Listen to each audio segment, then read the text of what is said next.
All right, good evening, everyone. Welcome back to another episode of the Dungan-Mott Music and Movie Podcast. I am Devin Dunnigan, and here with me, as always, is Mr. Stephen Mott. How you doing, brother? I'm doing extraordinarily crapful today. No, thank you. Back to you.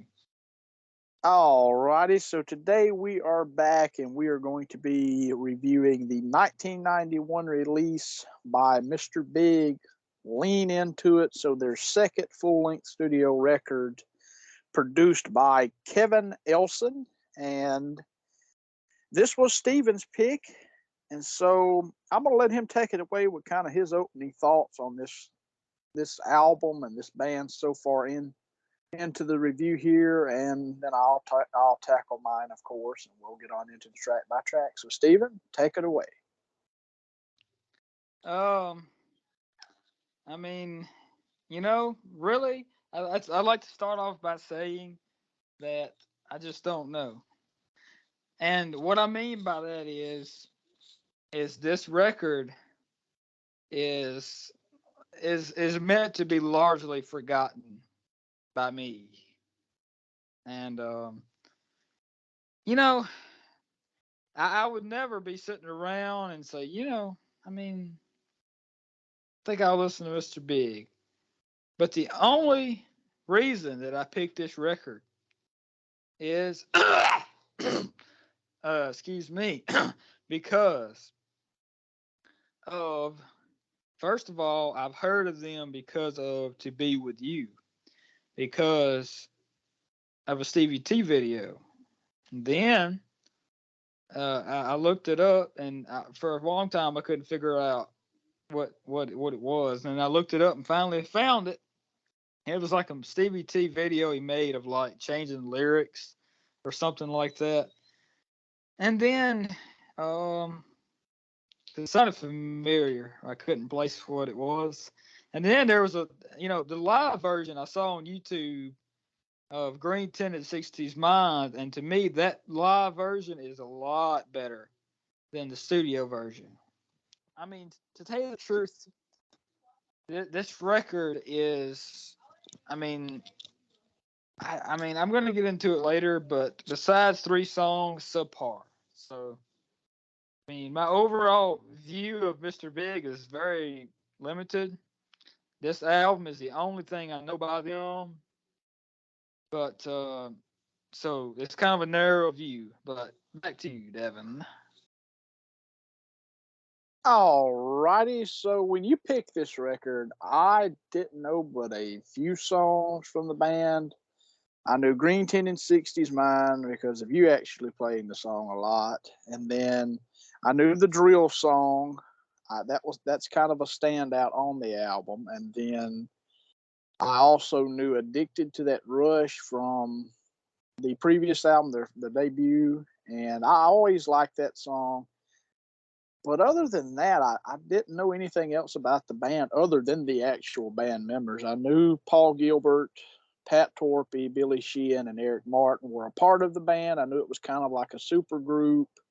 And this band it reminds me of like Damn Yankees that had Ted Nugent, Tommy Shaw, Jack Blades, and Michael Cartellone. And then also it kind of reminds me of Badlands. But while this band was kind of influenced by the glam metal, hair metal kind of genre, or whatever you want to call it, or scene, movement, whatever.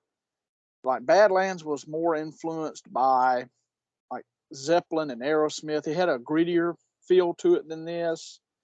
But overall, with this record, I've heard it probably a total 4 or 5 times preparing for this review, twice today to get ready for the album review.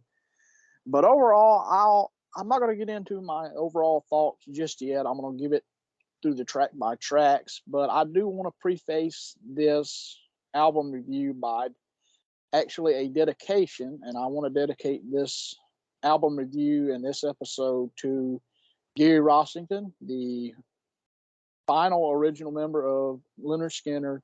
He passed away today, and I want to dedicate this episode to him in his memory. And there will be a Skinner review coming very, very soon as a memorial to him. So, Steven, if you're good and ready, we'll go ahead and dive on into the track by track.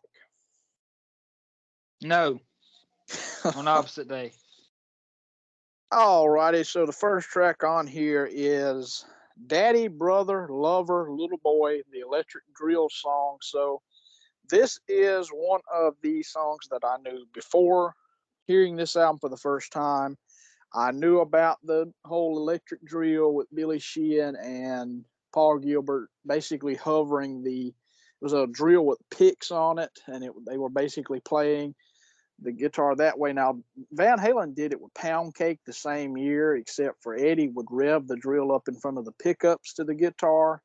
But I like this song. I think it's a good opener. I like the solo on this song in particular. I think that's actually really, really great. The musicianship is tight. It has kind of this bluesy feel in terms of the vocals from Paul Gilbert. And I just think this song is a really, really good way to start the album. It sets a tone for the album going forward.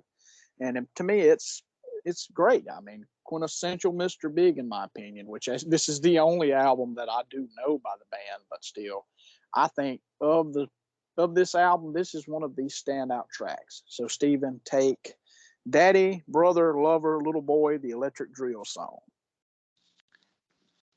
Yes.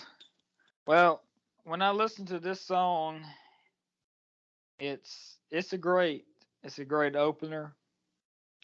And it's one of those songs that once you hear it and once you hear the album, you think of this song immediately. It's like one of those type things. And it's just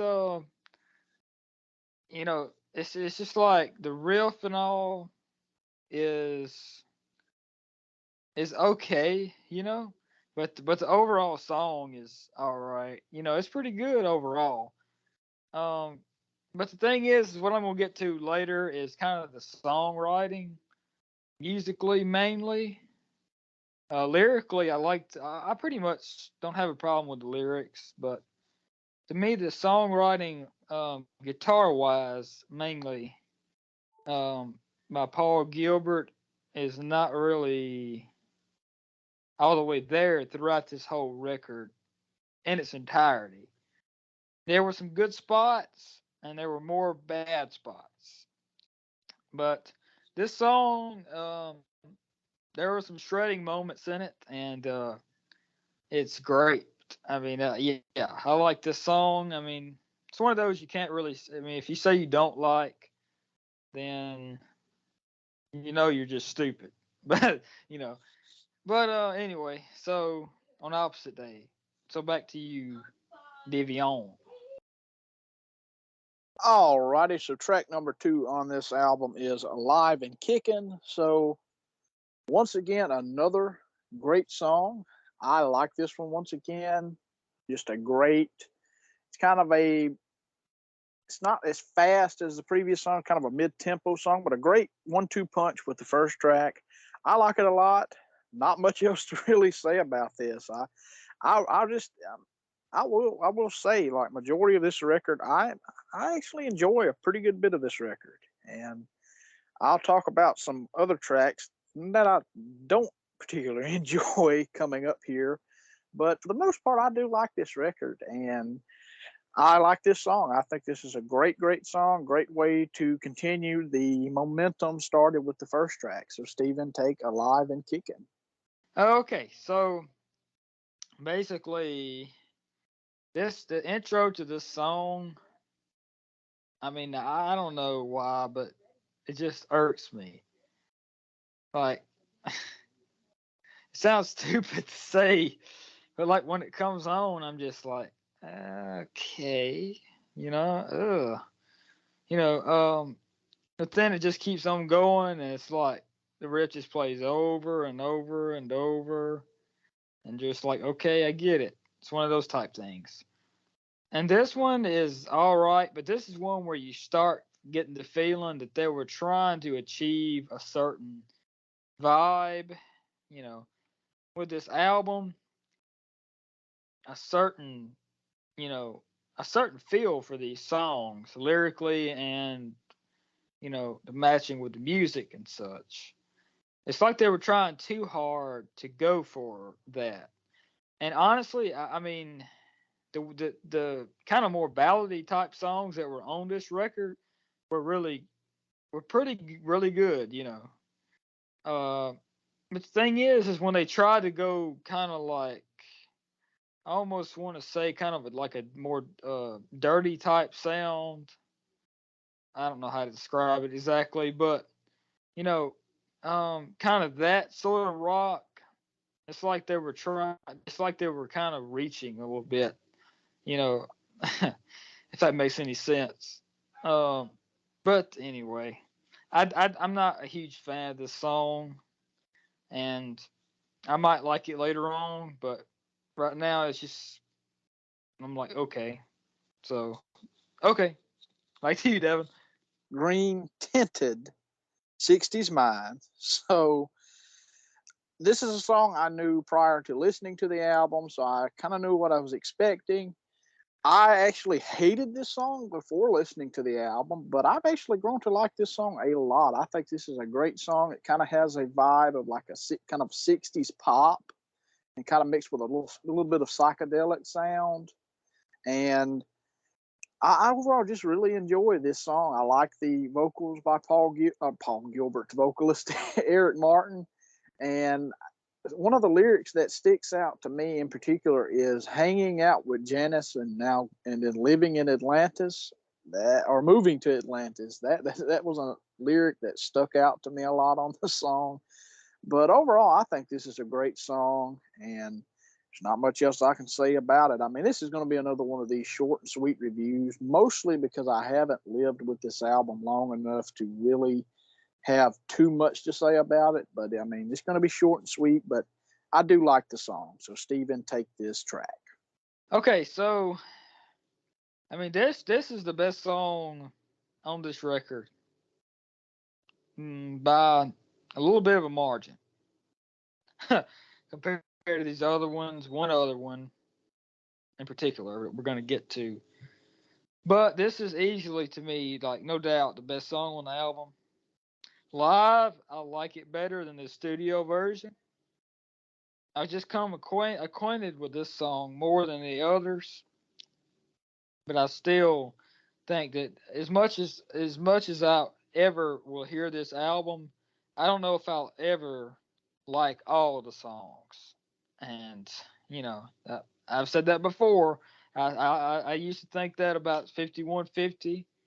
I used to think that about Fair Warning, but that changed. That completely flipped for me. It just took a while, you know. But this one, it's gonna take a while. But you know, I'm not gonna go too far into that. You get the point. But you know, everybody has that sort of stuff that they have to try to get into more than others. But yeah, this is, to me, the opening riff and everything. It's just like, this is great. So there's nothing else I can say about it except the lyrics. I mean, okay, you know, it could have made sense, and it would have been a better song. That's all I can say. But other than that, it's good. So back to you, Devin.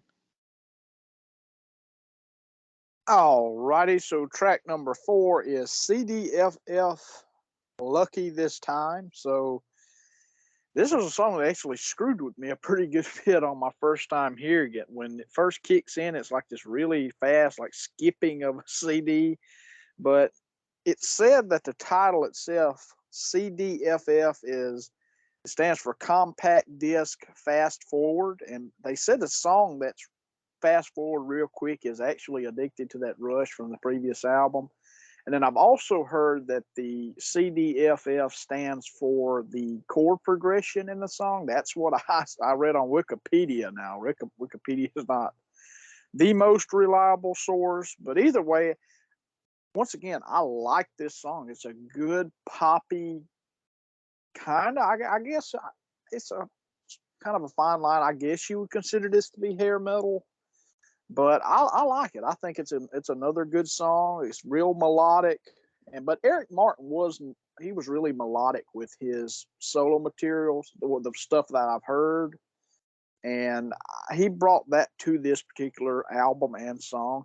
I like it. I think it's another good song on the record, and that's the thing with this band so far. I'm just going to have to check out more of their material to get a more general overview, because that's the one thing I really didn't do, and maybe I should have, was get a more cohesive kind of opinion on their material, because they've done quite a few albums. Like, you wouldn't think that they would have done as many albums as they actually did. They did a couple of albums after this, and then like a couple without Paul Gilbert in the band. And then he came back and they did a few more later on in like the late 2000s, early to mid 2010s. And then Pat Torpey passed, and then they retired. But they're supposed to get back together to do some touring here, I believe, this year, and they've yet to announce a drummer. And there's a lot of speculations about who that might be. But I digress. So, Stephen, take CDFF, Lucky This Time. The title's stupid, and like the title, the song is rather stupid. And I mean, if you had 3 cats lined up, and if I had to pick the worst one, like, for example, there's this orange cat out there that won't let you get anywhere near it. It hisses at people. It scratches people. I mean, it just eats food, and that's it. That's all it does. I mean, that's it. So, I mean, I would feed it to that cat, but I wouldn't feed it to the others. If that makes any sense, because this song is complete shiitake. And pretty much, I'm going to quote that Devin quote from here on out in every episode. And you're going to hear it because, I mean, it's not going to happen with me. Okay, this song is the most stereotypical rock riff I've ever heard in my life, and I mean honestly. Like, just don't. Like, come on, Kiss. Like, freezing. So back to you, Devin.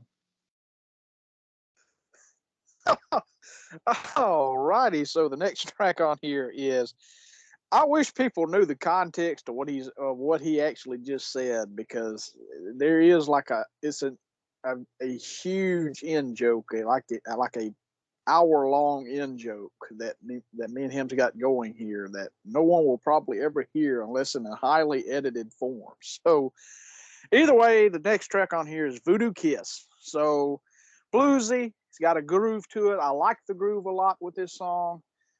I mean, it's another really good song in my opinion. I mean, how much more can I say about the song so far? Is they're just good, straight ahead rock songs. It's not like this isn't like all the twists and turns of, like, say, like a Rush or a Yes or a Zappa or something like that. It's straight ahead rock. Now, you would think with this kind of band you would have some of those twists and turns, but I mean, it's not. It's just like a straight ahead rock sound.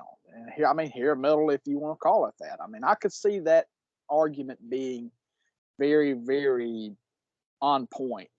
But yeah, I mean, Voodoo Kiss, I like it. It's bluesy. I like the little intro with the acoustic guitar. I like it a lot. I think this is another great song on the record. So, Stephen, take Voodoo Kiss. This is stupid. An ongoing onslaught of, I mean, Kiss Taki. That's what I would say. I mean, this production on this record, I mean, it's a good overall band sound, but what they did with the songs, I'm just like, okay. I mean, like, I just don't know how they listen back to this stuff. I mean, it just sounds rushed to me. I mean, and to me, you know, they weren't they were addicted to that rush too much. So back to you, Devin. Oh my! So the next track on here is "Never Say Never." So another good straight ahead pop rock song. I like it. It's a bit melodic. I like it a lot. I think it's a great song, and there's not too much more I can say about it. I mean, the musicianship is great. I like the way that I like the production on this album. I think the album sounds great. I love how all the parts fit together. Like Billy's bass is just gigantic in the mix. It's like thunder with the drums, bass, and guitar together. It's just like this thunder just under everything, and I love it. I think the production's great on this record, and yeah, this song once again, great song. So Stephen, take "Never Say Never." So I mean, honestly, this is the album. It doesn't get any better. Um, and when I was listening to it on my stereo earlier, I mean, I listened to it all the way through, but I was like, okay. I mean, uh, I just had to literally pry my own hand from the skip button, like honestly, like I mean, this is not good because like I mean, when I go out to eat and you got a choice between broccoli and mashed potatoes and canned shit, I would choose, you know, canned shit over having to listen to this album. It's that bad. Uh, and so, I mean, no. Back to you, Devin.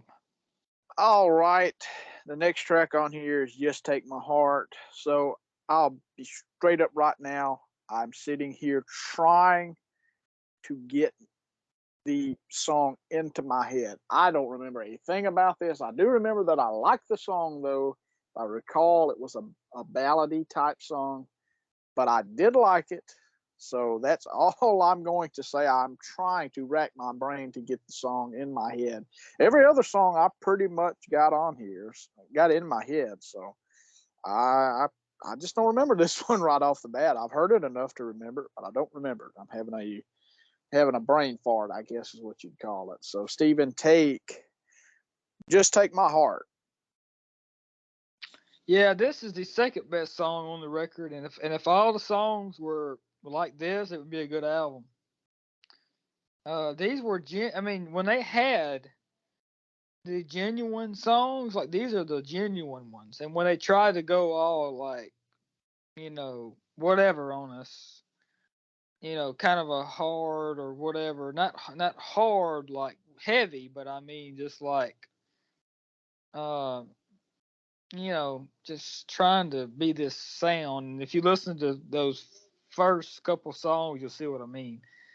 But so I mean, this production, this song, this album, complete shit taki. A shiitake sandwich, medium rare. It wasn't full rare, but it was medium.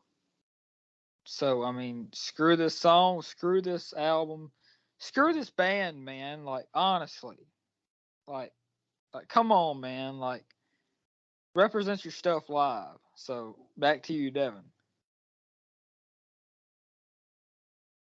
All righty. So the next track on here is "My Kind of Woman."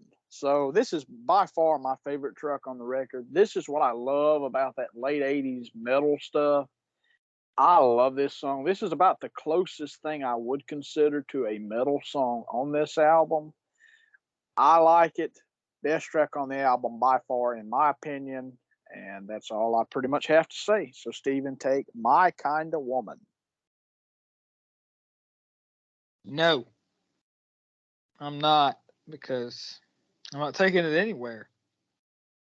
In fact, I'm throwing it in the trash. I'm throwing it in the compactor because it's unacceptable.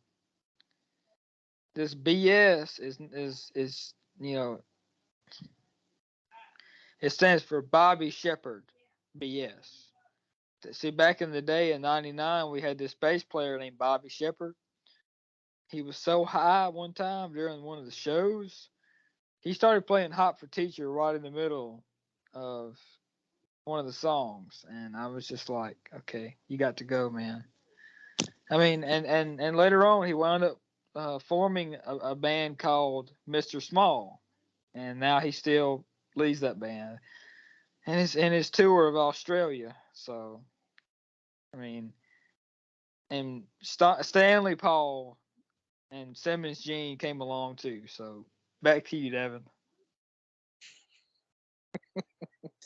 All righty, the next track on here is A Little Too Loose. So, My Kind of Woman is where this album ends for me. This album, it's not terrible, but it's filler. It's bluesy. I hate the intro to the song, the little low bass vocals. I hate that crap. I think that may be even Billy Sheehan singing that. I don't like this song. It's filler.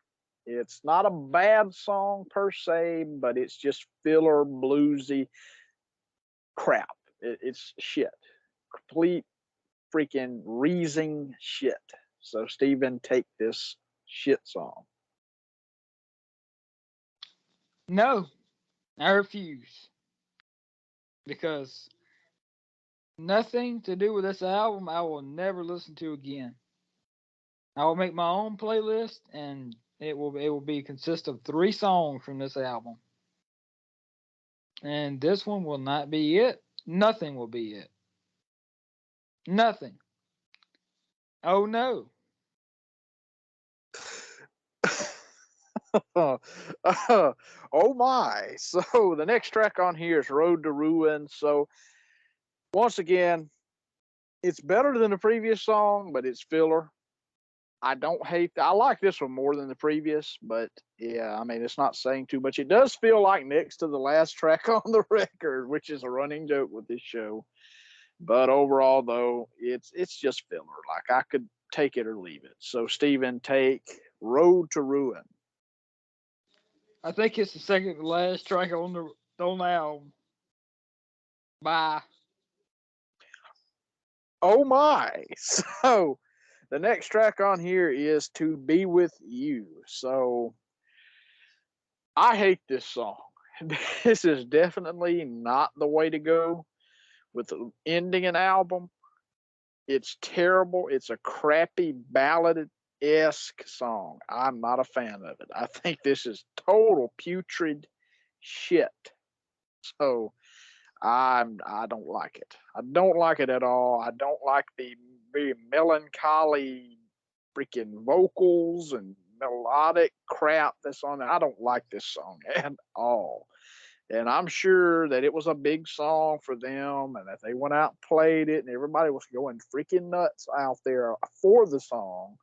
And all the people were holding the lighters up and waving them in their ears. Oh, yeah, this is great. I'm not going to be doing that. I'm going to be lighting a lighter and then it blows up. So, yeah, I'm gonna just I'm burning alive in the shadow of love. So, Stephen, take To Be With You. So I mean, so there's a story behind this song. We were in the movie theater one time, and this guy named Rabbit Spatunia came up to us, and he had this lighter. And see, what it was is that this song was on the ending credits, uh, and it was a movie called Shit Mondays. That's what it's called. And it was on the ending credits, and the lights were still down. This guy came up to us and started flicking lighter. And so I mean, I stood up and I said, told him to screw off, and that I was going to have to cut his ass if he didn't go on. And so he didn't. And I got out my knife, and then he proceeded to throw that lighter, and it just bursted into flames everywhere. And then the song was still playing as we ran out of the audience in the studio there in the movie theater. And the song was still playing. So that's what this song was like for me. I mean, but I mean, honestly, this is probably Mr. Big's song for just a common name, and the generally most people will know this song. And I mean, it kind of reminds me of like extreme more than words, and the way that everybody knows that song by that band, the way that it's structured, it's acoustic. I think about it in that way, you know. But I do think More Than Words is a better song. But this song is not that bad either. I mean, it's pretty decent to me. I mean, it's not the best in the world. I mean, there's other songs on the album that are better, but it's just the one that's just gonna stick out there for sure as far as public eyes goes. But I mean, Wilder James came into the studio and said, "Screw you!" Threw a knife through the window, and there's monsters, and I mean, the monsters are in my closet, and I can't do anything about it. I'm hungry. I need something to eat. I just can't. I'm sorry. No, I want pizza. So back to you, Devin. All righty, so that is the end of the record. There are a few bonus tracks that are on expanded editions of the record. There's demos that the version that I heard initially on Spotify had demos with it, and it also had a bonus track that I can't remember the name of right off the bat. But I didn't. I remember not liking the song because I had it added just to listen to because it was a Japan only, I think, bonus track, and I think it may have been a B side to something. But yeah, it wasn't worth enough. It was just another ballady type song. I didn't like it. But yeah, that's the end of the record. I would overall give this album 4.5 out of 5. I think this is a really good album. I will be checking out some more Mr. Big in the future. You can get their catalog on eBay for pretty cheap, like all their studio stuff. But this was kind of the big album, which this did very well in the States, and this came out the same year as like Nevermind by Nirvana and Bad Motorfinger by Soundgarden, and that's when grunge really blew up. So I mean, this did pretty well at the time. I'm assuming it came out a little bit before Nevermind and the grunge movement and all hit. It may have, I don't know, who knows, but I didn't do enough research in that area. But I do know that this band has a humongous following in Japan because every one of their albums that they've ever put out has hit like the single digits in all the charts in Japan. Like I think this album even went #1 or something like that in Japan. And that's pretty cool. I know that there's several live albums. I think there's one called like Raw Like Sushi. I believe those are EPs. And I've heard some live stuff from the band, which is, I mean, great. I heard them do like the David Lee Roth Shy Boy, that was a song Billy Sheehan brought from Talus. But I really, they're a good live band. And I mean, they work really well together. And I'm looking forward to see what they do going forward. So, Stephen, what are your final thoughts on the record and your rating? Um, my rating on 1 to turd is turd. In other words, I mean, to be with you. I mean, honestly, like, just get out. A demonstration of the worst song of all time.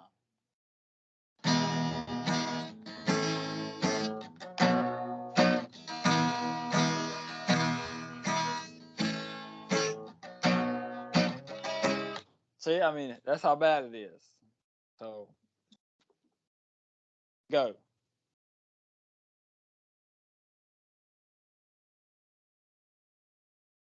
All righty, so I do have one pick of the week, or pick, whatever you want to call it, whatever, just a suggestion for people to listen to. So I initially was actually going to go on another one, but but hearing the death of Gary Rossington really pushed me to choose another album, and an album that we've actually reviewed in the past, and that is One More from the Road by Leonard Skinner, that was their 76 live album. Amazing record, love it. The extended version to me is where it's at. It's the extended and complete track listing. You've got some alternate takes, and I love it. I think it's a great live album. There are a lot of other great Skinner live albums from over the years that are out there, but maybe I'll save those for a pick of the week at some other time. But yeah, I mean, rest in peace, Gary Rossington, and that's my pick of the week. One More from the Road, 1976, Leonard Skinner, the classic lineup, the final pre-crash lineup with Steve Gaines in the band, Artemis in the band. I mean, it was just a great band altogether, and one of the greatest, if not the greatest, Southern rock band of all time. So, Stephen, what is your pick of the week? My pick of the week is Magic Panther, coming out very soon. You're going to have to go listen to that mug, okay? Listen to the mug, because I'm going to come out with a mug that says Texas Tea. It's going to be Texas Tea Oil Company, except we ain't got no oil. We ran out. And on the back it says suck. But now it's in the album sucks, like, just suck. That's it. I mean, no.